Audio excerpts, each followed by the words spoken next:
What up, world? It's your boy Mark Waldo, War Super Facts Show, Super Facts Network. Today we got with us perhaps the world's foremost music enthusiast, Big Heff. How you doing, brother? I'm feeling great right now, man. It's the end of the year. We've been working hard, so it's good to catch this little break. For those that's catching the audio pod, Heff wearing what's that, Capital Structure hoodie? What? That's a brand, a label you're working with. I know nothing's accidental with you. Oh, Capital Structure. That's my imprint label. I did a joint venture with RCA last year. Oh, okay. I knew that's called Capital Structure. Got you. Yeah. So that's my label. You know, is that the label that Ty Bri's on? Ty Bri, yeah, Ty Bri and Ryan, for sure. Oh man, if y'all ain't never heard DJ Ryan Wolf and Ty Bri, let me hit it. That is one of the most anthemic smash hit songs I've ever heard in my fucking life. That shit will just put you in a good mood off top. Yeah, for sure. It's just good vibes, man. I like to have fun, bring the party back to the joint. Everybody talking, they on drill time right now. So I just want to bring some party and some fun back to the music scene. Nah, I can dig it, bro. Like all the time I say the things that I miss the most about, and now I'm an old man on the porch shit. Like I just like to add it, I don't want to get rid of the new shit, but I wish there was a little more scratching. I miss the how back in the day, like every album had a song with a reggae hook. I wish there was a little more keyboard, just a couple and what made me think of it is like you said, I wish there was a little more fun, Yeah. Good vibes. You gotta have some good vibes. You can't be mad all the time. So, you can't have everything go wrong 24/7. There gotta be some kind of good news come in every once in a while.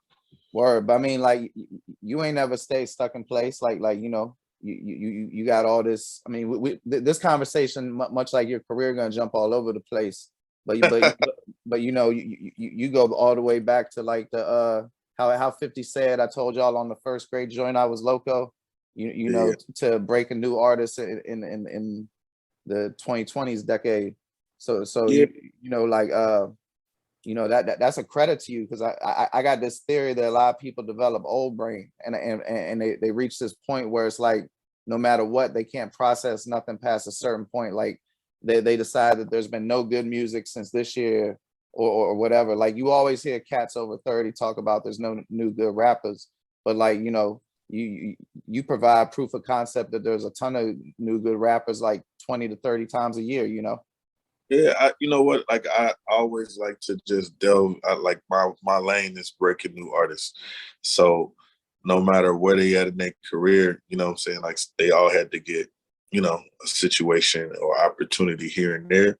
But I never wanted to get complacent with finding new talent. So I was always on the verge. I'm always on the road, just checking out new people, listening to new people. And I want to say lucky, but it's a formula. But we got a lot of trophies over this last decade, and we're gonna keep getting them in. Well, I mean, you can say lucky. I mean, obviously some of it's luck, because I mean, some of it's like the luck is just you're the first person to get to that artist. Someone else with your skill set, if they saw him, might have recognized it. But luck is also being prepared for opportunities that come your way. So that's definitely to your credit. Yeah, like one of my biggest things is that I always wanted to have a platform once I do meet the right artist and present it and put it in position it the right way. So I think like with just meeting, going back, I was doing the 50 Cent G Unit stuff. Then I happened to stumble on the whole Houston movement before it became popular. You know what I'm saying? So helping develop that. And that began my relationship with Lil Flip and Mike Jones and Paul Wall and Slim Thug. And then, you know Ty Ferris or something? I know T Ferris. I know T Ferris for sure. I lived in Houston for a long time, bro. I remember when Megan Thee Stallion's mixtapes was first hitting the little gas stations over off Westheimer and all that. Yeah, so and I was gonna say that led me into, circling back, doing the tour Bigger Ranking, and me reconnecting with T Ferris and him telling me he had another new artist and the whole nine, and we just start matching it out and hitting the road heavy and all that good stuff. So you know, here we are 3 years later, you know, couple Grammys and every accolade you could probably think of for upcoming female artists. So, you know, we're here. How do you maintain your energy level? Because like, bro, you do a lot of traveling. It seems like you're ever present, and then that's just the stuff, like the visible stuff. And like I know how tiring just attending an award show can be, but then like, you know, you're always timely in your communications. You got release. It seems like you're dealing with like at least 3 releases a week, if not mad more, through the various DJ coalitions. You know, Yeah, and it seems like you're always enthusiastic. I mean, I know you're human and you must, you know, get tired and get frustrated sometimes, but you're very good at, you know, maintaining a great disposition facing forward, and you have to have a phenomenal energy level. So, to be real with you, as I get older, I'd like some advice. you know what? It's just having the same enthusiasm when you first come in. You know, like I was always the guy that like just wanted to have the new music first. But now we get a chance to have the new music first and you get excited about it. You know what I'm saying? So I just wanna like, and then you know, at the end of the day, like a lot of these people, a lot of these new artists, these are my friends' artists. So I try to treat my friends' projects and artists like they was my own, because they would do the same Gotcha. for me. And you know, so it's at the point now that, you know, like all my friends are the execs and the vice presidents and all that good stuff. And, you know, and we just trying to win. We just trying to keep things going, keep motivating. Like, you know, we always wanted that, man, when it's my turn, like I'm gonna show out and just showing out. Feel me? Just trying to put some points on the board, break some new artists, and then leave a legacy that this generation to know us forever. You know what I'm saying? Like they did. I You I know, and I think you're succeeding, brother. Definitely. and I wanted, you know, like you know, I grew up under watching Diddy and Russ and Kevin Lyles and Leor and all them guys do their thing. So now I feel like, you know, we on the verge of that next wave, but to have that dynasty, you know.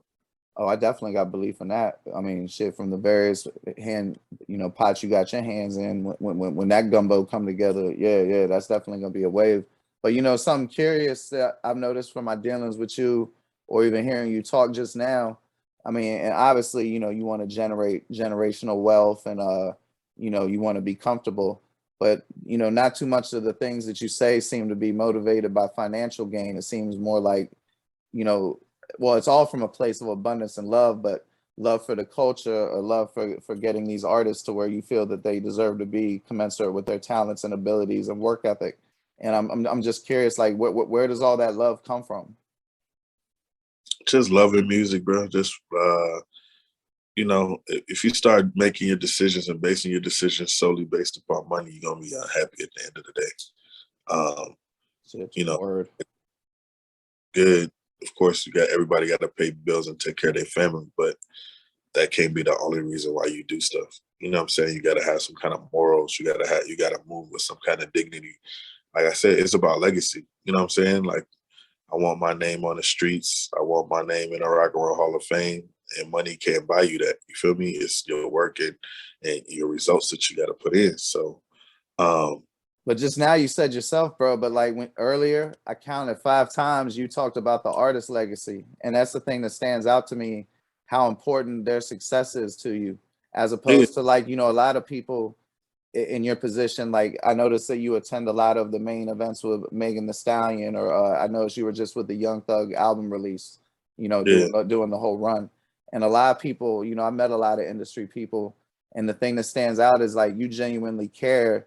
As in, like, I don't know, like if people saw the Wu-Tang series, as soon as the RZA first album didn't sell, the guy who was all like his father slash brother figure just basically said "fuck you," and like that actual passion for the artists and genuineness is just, in my experience, really rare. I mean, you know what? Like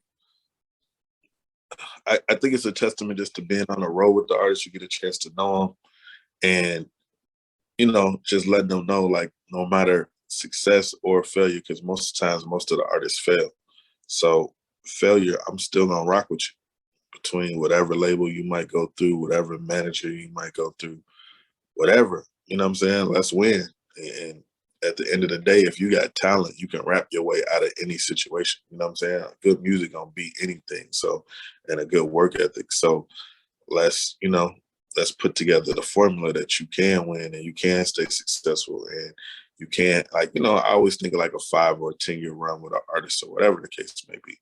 But, you know, like you said you lived in Houston, or if I see 50 or Lloyd Banks, or if I see the guys from D12 or Obi Trice, it's the same type of love from '02 to now. You know what I'm saying? It's 20 years later. So, like, Word. you know, so it's just that it's that time, bro. Like if I see Jim Jones, if I see Cam, Dipset, all those guys, bro. Like it's the same love. You know what I'm saying? It's the same type of, man, what we gonna do? Let's put something together. Let's work. What we gonna, you know what I'm saying? And that's a testament to the music scene, because now I feel like you got adult contemporary rap, which for the older guys, and then you got, but I can still go hang with, I don't even want to say Thug because he kind of like an OG now, but I can still hang with the new guys too because, you know, I rock with them. Word, I feel you. I try to be the same way, but man, you just got me excited because, like, you know, I was gonna get to my rap nerd part of the portion of the career, and you've touched a lot of the things that I'm really into. So if you don't mind, I'd like to ask you a few things about Landspeed. I I Oh, I, I vividly remember I was in a Circus City outlet when my man was getting a radio installed in his car, so I was looking around in the CDs. And I'd heard of 50 Cent from the How to Rob. And I think I might have even had the Black Gangster soundtrack at that point. But I'm from the DC area. So, you know, we wasn't getting mixtapes like that because we got go-go tapes. So, right. so like I wasn't all hip to 50 like that, basically outside of How to Rob for sure from the Into Deep soundtrack.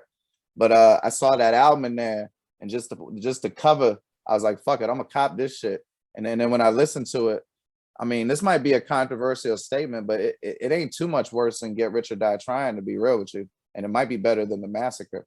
So I'm just curious, how did that whole project come about? Man, you know, 50, he was running the streets in New York, and he had a buzz in New York, and like Landspeed, they was really into the culture. You know what I'm saying? They had a couple New York guys that was running around, blah, blah, blah, you know, and at the time, I didn't know this, but they was just a small imprint. You feel me? Like we could have had Landspeed. You know what I'm saying? Thinking about it right now, like we could have had Landspeed Records, but they was just, you know, a lot of times you just be ear on to the next wave of talent, and like Landspeed right now kind of reminds me of Cinematic.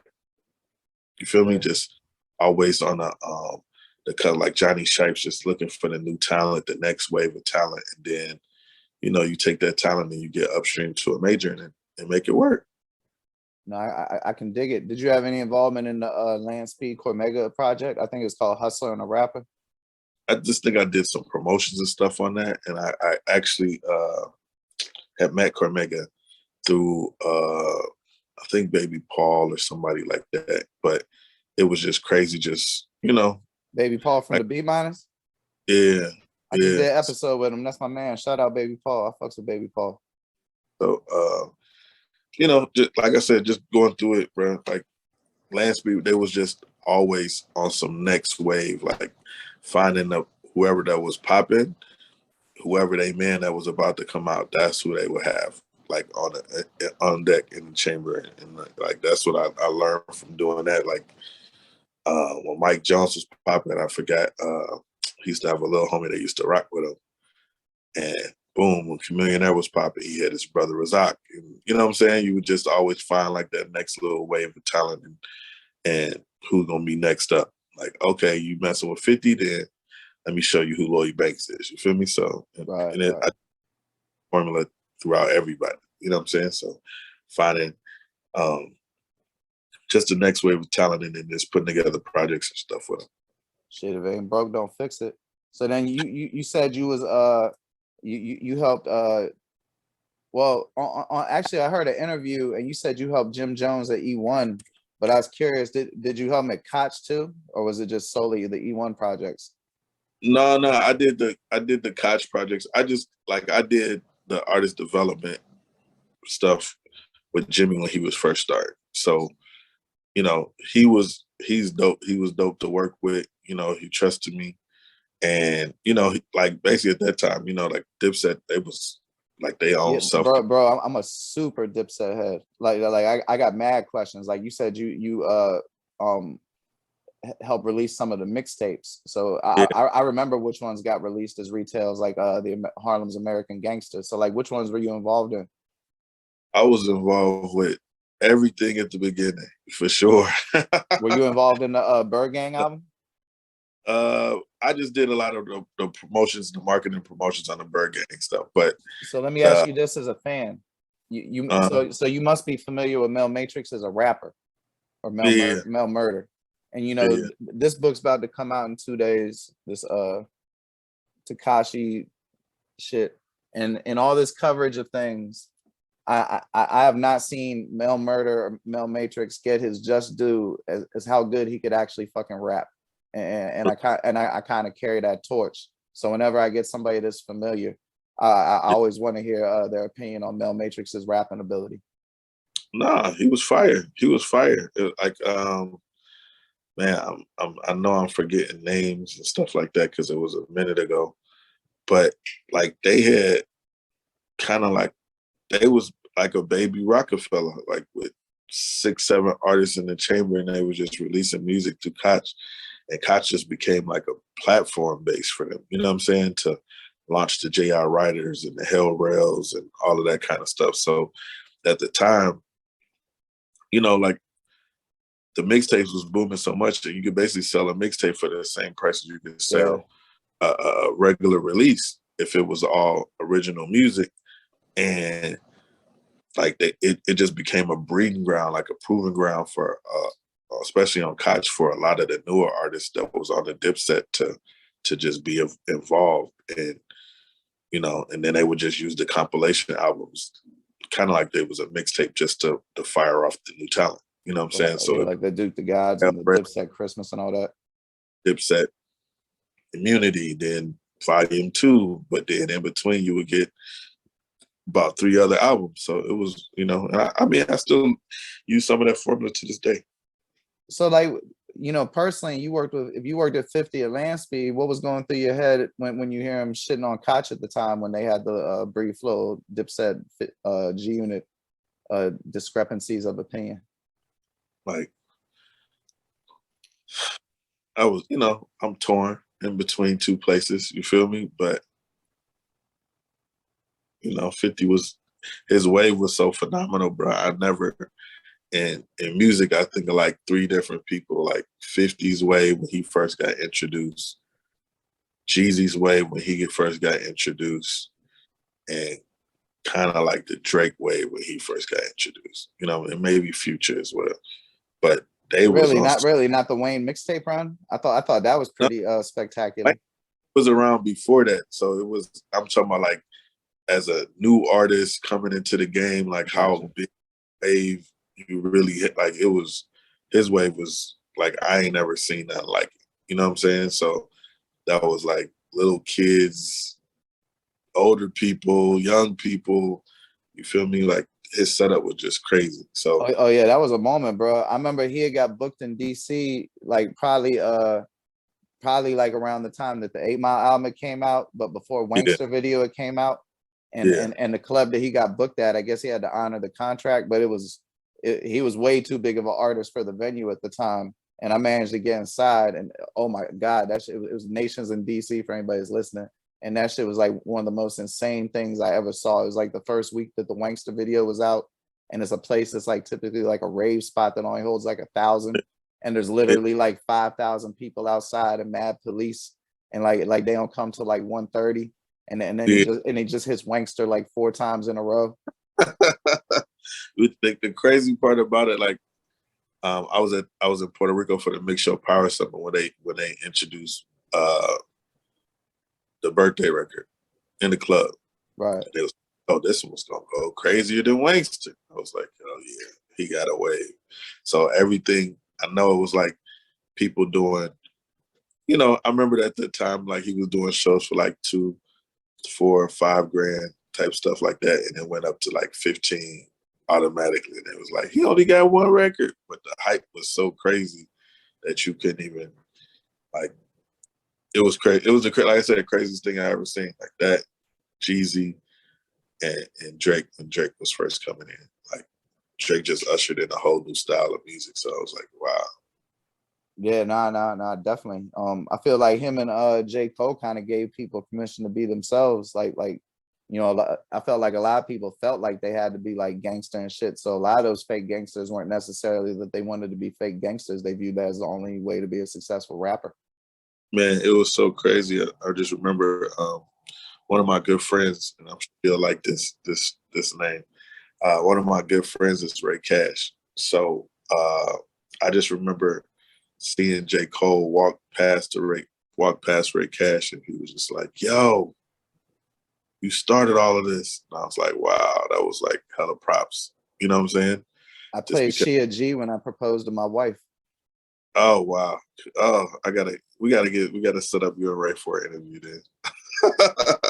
Bro, I love Ray Cash. My first, because you know I did like jail time and shit, and when I came home I wasn't very internet savvy, and the first thing I ever joined was like a place to download music, and my username was I Miss Ray Cash.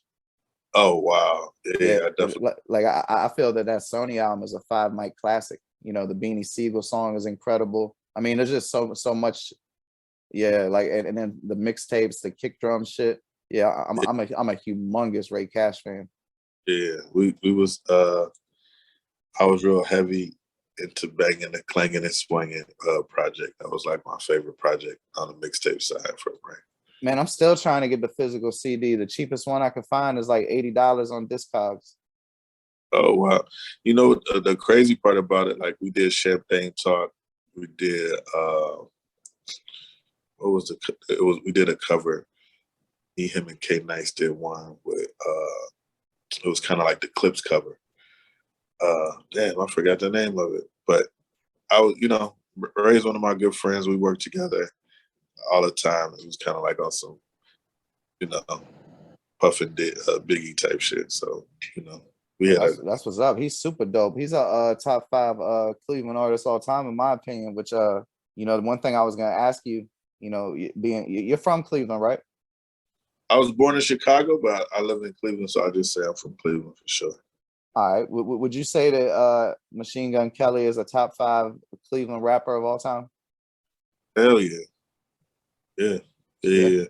One of my friends, there's so much stuff. So it's so much stuff I could really just talk about. But you know, he just sold out the arena here, and it's just crazy. Just, you know, like I did his first mixtape release party, and had like maybe 150 people. So come back this time, these many years later, and him doing 18, 20,000 is crazy. You know, so salute to him. His work ethic was always A1. Is, you know, like one of my best friends. He's you know, you always get your one friend that's like a hip hop critical enthusiast. Da da da da da. You know, and told me like Machine Gun Kelly was the best MC I ever worked with. And I was like, wow, you know. Yeah, that's strong. I told him, I was like, that's big. I was like, that's big coming from my friend because he don't like nobody. I'm not gonna lie, I didn't like him initially, but I saw the potential like around like 2010, and I saw that he definitely got better, you know, his artistry to the point that, you know, he could stand up to Eminem. And And I love when people improve, like Jim or French Montana. Like, you know, some people get better, or some people get worse. I appreciate those who get better. It looked like Jim might end up being the world, and I mean this as a compliment. He might end up being the world's best 50-year-old rapper. that's big. I'm really interested in seeing how this him and Offset project come out and do. But I mean, he been steady, bro. He been steady. He made good music. Like you And know, he I just remember. keeps getting better. Like that's the thing. Like I'm not gonna say no names, but a lot of people that I used to really think were good as they continue to release music, it seems like they get mediocre. Like they never get bad, but they just get mediocre. I think people they run out of stuff to rap about. but Jim still be out here outside. So, you know, that's the difference. Ah, well, shit. I guess some other motherfuckers need to start going outside now. You know, given that you are a Midwest expert, I'm curious. I mean, Gary had a little bit of run, but why do you think Indianapolis has never blown up, or there's never been like a really big artist from Indianapolis? And then also in addition, what to your knowledge, what is the hip hop scene in Indianapolis like? I love it. I love the hip hop scene in Indianapolis. Like I used to go there when I first started touring on my own, and I used to just be super shocked how vibrant it was. You know what I'm saying? So they had like the open mic nights and strip clubs was popping. They had a couple artists that was popping. So shout out to like Chief Fresh, you know, like it, you know, they got a magazine, Midwest League magazine, the whole nine. But I love the underground scene. It was like one point, it was like one of my favorite Midwest cities like to go to. And all like, you know, so You talking about like the hit Screwface days? Screwface was dope. It was just like probably 2012, 2013. Like I used to literally go there and tell them like, be on the lookout for a new artist that's coming out named Machine Gun Kelly. And next thing you know, deal got done, and rest is history. You know, sold out arenas from then on. Shit, that's super. What's up? I mean, I guess everybody's got to ask you the obligatory Megan Thee Stallion question. I'm always interested. I like to zig though when people want to zag and vice versa. What some people wouldn't expect about her, because I'm sure she seems to be the type of person that people have a lot of prejudged opinions about. One of the hardest working people I've ever seen. Do you think people realize that literally every artist at that level has to be incredibly hardworking? Like, you know, people always thinking like, I'm gonna get famous and it's gonna be easy, and you know, I'm gonna wake up in a Bugatti and have a mansion. But do you think that the average person understands the day-to-day grind? Nah, they don't. They don't understand it. At, you know, I guess when you go from level 1 to level 2, how much you got to work to get there and get up off the ground. You know what I'm saying? So she was like, you know, like I know it's newsworthy now, but she just graduated. But you don't realize that all the time that all of this stuff has been happening, she's still been focused on going to school and fulfilling that obligation that she told her parents. You know what I'm saying? So, man, that's admirable as hell. I didn't even know about that. She finished college? Yeah, so she just graduated last weekend. So congratulations. Shout out Meg Thee Stallion. I love shit like that.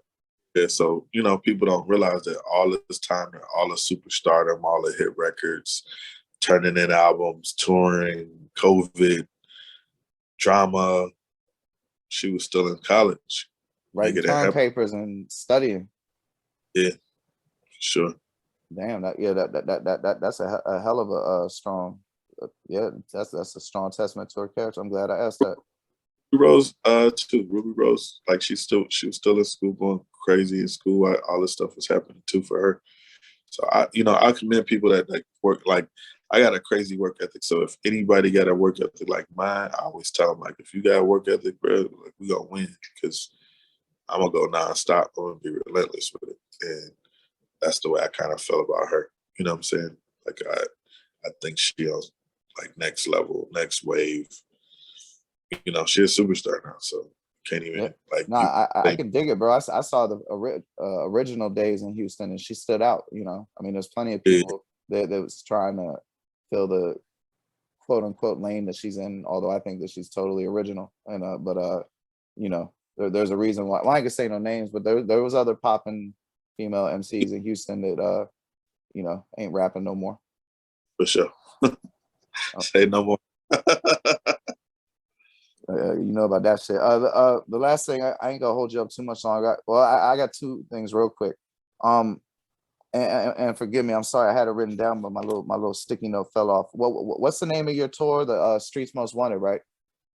Streets Most Wanted tour. When I first started touring, so you know, I'm always looking to create platforms and stuff like that, especially for a lot of the artists. So first, I was just calling the Big Heff Industry Tour. So And probably like 2015, before that, when I was first getting in the game, Bigger Rankin kind of became like a big brother, like, you know what I'm saying? Like just a big brother. So when everybody was doing, it was like a phase when everybody was doing like the collabo albums and everything like that. I wanted to do a collabo tour, doing a collabo tour. And I wanted to be like the corny dude. So I was like, yeah, this Big Heff industry tour. So I switched it to Streets Most Wanted tour. Like, you know, we are the streets, we in the streets, we going heavy, whole nine. And, you know, it's been up ever since then. Like, you know. Well, I hope this isn't an inappropriate question, but do the artists pay to be on the tour? Sometimes. Okay, so this is what I want to ask you then, because I know for a fact that if they do, they're getting good value. But there's many ventures, without naming any names, that charge people to go on tours, and it's some straight bullshit. And I'm just curious, being somebody who I know is all the way on the up and up, what advice would you give artists? Because there's a cottage industry in scamming potential artists. And what advice would you give them how to differentiate what's real and what's not? Because some of them are real good at making their shit look official. I mean, they get venues booked and everything. I mean, you might even got an idea of who I'm referring to, but again, I don't be on no negativity. So I just think that people got to do their research. You know what I'm saying?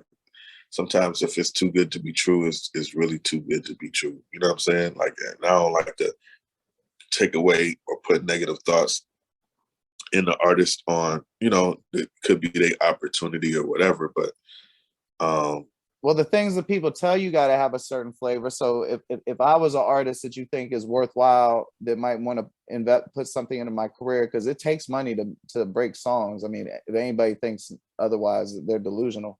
So how would you tell me, as opposed to, like, you know, some of this shit that I view as fake? They'll tell people that, like, if you do this, you'll get a record deal, and you know, those are things you can't guarantee, you know. So like how does somebody like yourself, who talks to somebody realistically, what do you tell them? One, it got to be better music. You feel me? The other side, it got to be, you know, of course, you got to have a criterion. And you know, every deal that I've been a part of, or every deal that I did, bro, like everybody really, like, on some traditional work they ass off to get that buzz. And at the end of the day, you can tell analytically, like, you know, we can go into the back of Spotify and all this other shit now. So we know if it's fake. You feel me? And like all these companies, Spotify, whatever, whoever it might be, Apple Music, they'll tell you if, like, you know, you're doing some fugazi stuff. Like, really, there's a report that comes out that says this person, this song, this song, this song, this song, and that should be on a list of not good artists, put it like that. them? So Yeah, I know about it. That's funny. But it's just like, I just have real talks, like, with all the artists that I work with, bro. Like, I just have real, like, conversation with them, because I'm not a rah-rah guy. So, you know, I'm not the slick talking loud just to make you believe, like, bro, we're going to either work or we not going to work. Like, everything else could be, like, I'm too busy for you I ain't about to try to sell myself to you, but not for no, you know what I'm saying? So, Word. whatever you got going on, make sure it count, because it's just like, the proof is in the pudding, bro. You see the level of artists and stuff, and then you know who really working and who not working. Because if you working, bro, like, swear to God, I'm gonna see the same artist for the next probably 10 years moving around. Whether it's in an airport, whether it's in a venue, whether it's backstage, a green room, I see the same Hosting people. fucking TV shows these days, you never know, right? Yeah, like, we on TV show, you know what I'm saying? Television sets and movie sets, and like, we are, like, everybody working. So if you ain't working, then, you know, you gotta chill out. It's not your time yet. Nah, That's all. I can dig it. So you said Capital Structure is distributed by RCA? I got a joint venture with RCA, and I got a distribution deal through Equity. So and I'm probably gonna do another one through Sparta. I just like having different opportunities, put it like that. So, I can dig it, but as an insider, I'm curious. It seems like RCA got a lot of good taste the last couple of years. Like they've been partnering up with a lot of things that seem to be less commercially oriented as opposed to good music oriented. no, you know what? Like one of my good friends, just from doing like,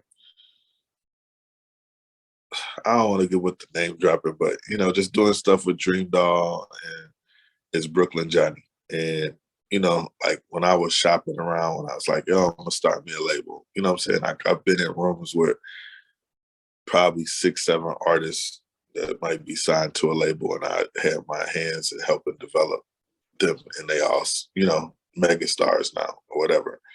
So, but Brooklyn Johnny, you know, we collab, and I was just like, yo, you know, so my deal with Ty Bri is with Brooklyn Johnny. So, and then on my side, I have a partner named Rob, and I had another partner named Duke that I do my capital structure stuff with. So I just wanted to, like, being honest with you, my just taking it way back, I wanted to have a 2020 version of Lyricist Lounge. Or I can dig it. You know what I'm saying? Like I wanted to have a home where I could just do like some dope hip hop stuff, some dope DJ stuff. And when I started, like the first DJs that I started with in music was Who Kid, Mick Boogie, Mick DJ G, Boogie.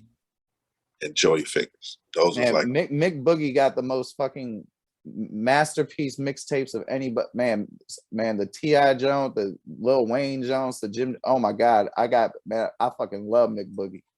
yeah. So Mick Boogie is a fucking unknown legend.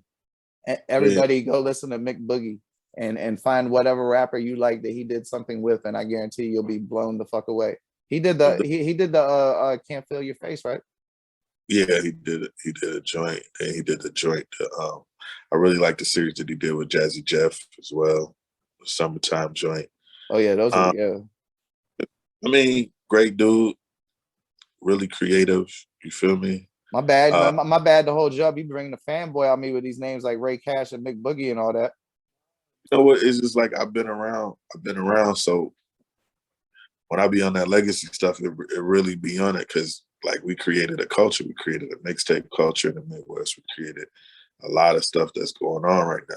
So Mick is, you know, like I said, always solid. I just seen him for the Rock and Roll Hall of Fame induction weekend. I got a chance to watch him spin. I just be watching him spin though for sure, because he got the craziest blends and you know all that crazy stuff going on. So I wish I could see that one day. I hope that's a bucket list thing right there. That'd be vicious. But yeah, just like going through it and just seeing it. But you know, like I was still am a part of, you know, hip hop history in my city for sure, in the Midwest for sure. Oh, definitely. So, you know, like all the stuff that we did with T Grizzly, you know what I'm saying? Ray Jr., Ray Cash, all of that stuff, bro. So, you know, and then Joey Fingaz is actually, he works for Live Mixtapes, you know, a lot of mixtapes had a crazy run over the decade too, you know what I'm saying? Introducing Future and a lot of the acts is popping in the South now. You see they got that. You see they got the new comeback with the they got a label with the artist development and like Just Rich Gates from Brick Squad messes with them heavily and you know that led to an Empire distribution deal and everything. That they got a new approach now that probably less than a year old. Yeah, for sure. Like it seems like it's working too. So they're my friends. So I like, you know, we got a long history of you know, making things happen. And man, I love what they're doing. So Dan, Pesh, Joey, like Joey, I don't know if you remember Joey Fingaz, but Joey Fingaz is a part of Live Mixtapes as well. So, you know, it's like I said, it's all like family orientated kind of stuff. So but yeah. Did he used to host mixtapes?